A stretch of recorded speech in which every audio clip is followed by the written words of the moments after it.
Hey friends, Luck here. Welcome back to another video. So today we're doing some tips and tricks video for the Redmi Note 11 Pro.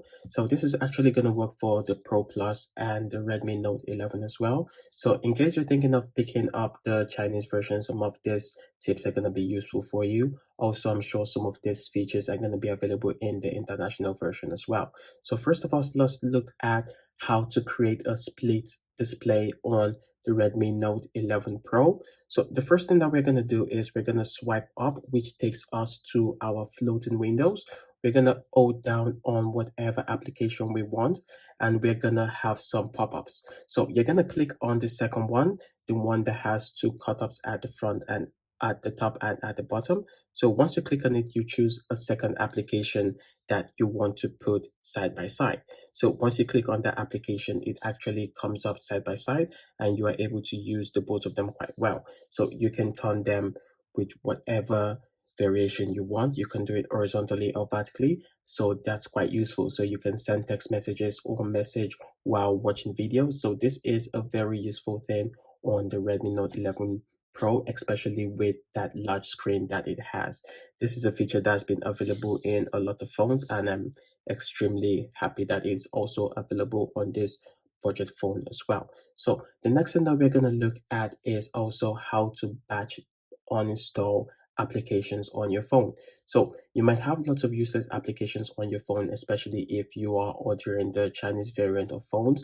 Even if you are not, there might be applications that you don't use anymore that you want to delete. So we're going to look at a quick way to delete them on the Redmi Note 11 Pro. So the first thing that you're going to do is you are actually going to use your two fingers and you're going to swipe to the side, which takes you to the select application menu. So once you select different applications, you can simply click uninstall at the top and it uninstalls all the applications that you have selected. So this is quite useful and it's quite a fast way. You don't have to waste your time in searching for or uninstalling your applications one by one. So that is extremely useful. So the next place we're going to go to is in our settings.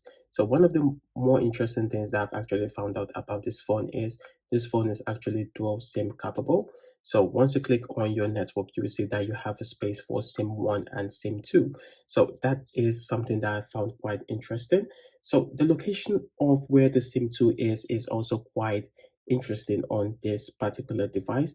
It is actually located at the same spot as we have the memory card slot. So once you take it out at the bottom, you can take it out. You see the first SIM card slot at the top, and once you flip it over, this is where you have your SD card slot and your SIM 2 slot. So obviously this is not a nano SIM card, this is a micro SIM card slot. So you would have to get that if you are looking about using two SIM cards on your device. So let's go back into the settings. So next thing about the settings that we're going to look at is in notifications and the control center. So in notifications and control center, we're going to scroll down and we're going to get the status bar. So the thing that is interesting about the status bar is it's not really something amazing, but it might be something that some people are interested in, and that is the notch at the top. So you can hide the notch at the top by creating a black bar at the top of your device. So once you click hide without moving status bar, it changes everything to the top to black. So it's not really a game changer, but some people might find this interesting and some people might actually want to use this feature on their device. So the next place that we are going to go after our notification center is in our home screen. So the reason why we're going to our home screen is to look at blur apps preview. So blur apps preview blurs the application that you have opened up previously before. So this is if you don't want people to look at the application that you have opened up previously before. This feature actually blurs that out, which is something that is quite useful as well. So let's go down more. And the next place that we're going to go to is in the battery. So with the battery, we have three different modes. We have the power mode, the balance mode, and the performance mode. So with the power mode, obviously, is as it says, it's more of a power saving mode. Once you click on it, it changes the icon to yellow, which is quite good looking, I might say. Once you change it to balanced, it goes right back to normal, increasing the usage time that you can, decreasing the usage time that you can use your battery. And once you go to performance mode, this actually reduces the time that you can use your battery more, because the performance mode is meant to create every performance on this device, and you'll be able to use this device to do whatever you want. So we also have the ultra battery saver, which is the ultra saving mode that most devices have as well. So that is something that is quite interesting.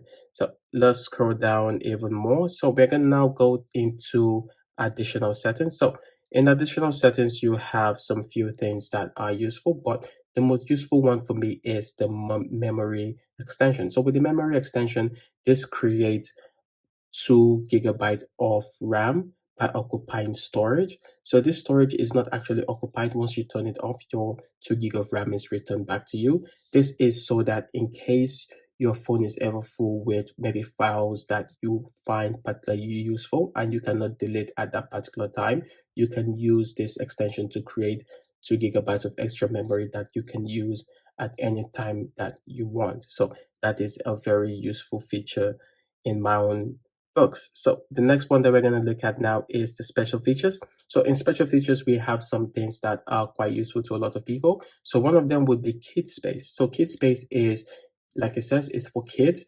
When you give your phone to your kid, you can activate kid space and they would be able to use most of the applications, but not all. So this is just for your own privacy as well, for you to hide some of the things that you don't want your kids to see, or some of the features that you don't want your kids to be able to use on your device.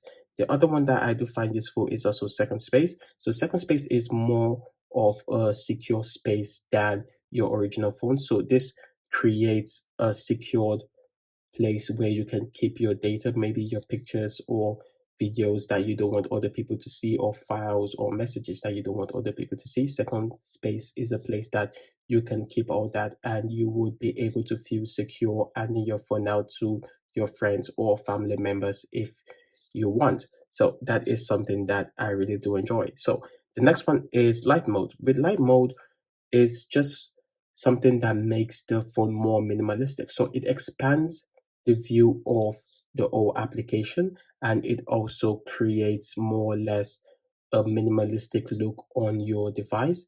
So overall, I don't use this that much, but I do think some people might find it useful. So the last one that we're going to look at is Tap Plus.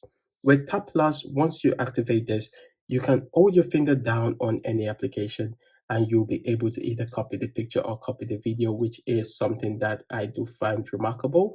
It is something that you would not generally find in a lot of budget phones, more of the high-end phones. That's where you would find this particular feature, but it is definitely one of the most useful features that you can get on this particular phone. So if there's any question that you guys have about this particular device, you guys should let me know, and I would feel free to answer those questions down in the comment section. So thank you guys so much for watching, and I'm gonna see you guys in the next one.